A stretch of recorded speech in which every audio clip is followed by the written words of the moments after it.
Bwana bibi Zuchu anaendelea kuwapa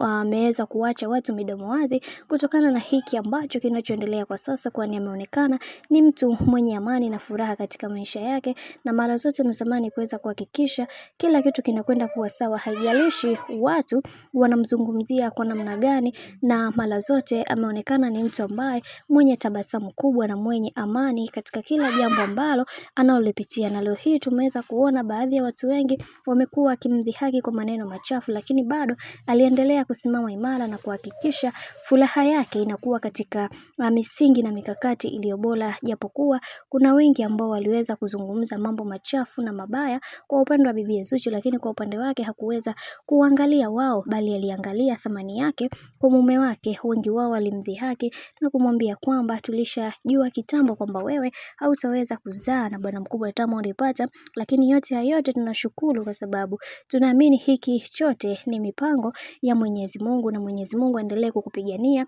na kukufanya uwe bora zaidi kadri siku zinavyozidi kwenda. Tunajua kuna mahusuda za watu nyingi, kila mtu ataongea lake, lakini ni vyema ukasimama katika mstari ulionyooka ili kuweza kuwaadabisha wale visikolo kwinyo ambao wamekuwa kikuongelea mara kadha wa kadha.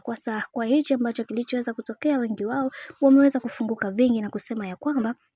wacha tuone mwisho wa haya yote itakuwaje, maana kila mtu anaamini ya kwamba Zuchu ni mwanamke bora, na kila mtu ameweza kumpongeza kwa huu ujauzito ambao alioweza kuupata, na wengi wao wamepata furaha kubwa ya kuweza kuona bibi Zuchu tayari ameshaweza kupata ujauzito wa bwana mkubwa Diamond Platnumz. Bwana, mambo ni mengi sana juu ya hiki ambacho kinachoendelea kwa sasa. Mimi naomba nikusii kitu kimoja, kama ndo mara yako kwanza kufuatilia channel tupendwa hii hapa ya Bizoza Media, basi nikusii usisahau kusubscribe, kulike, kushare pamoja na kucomment.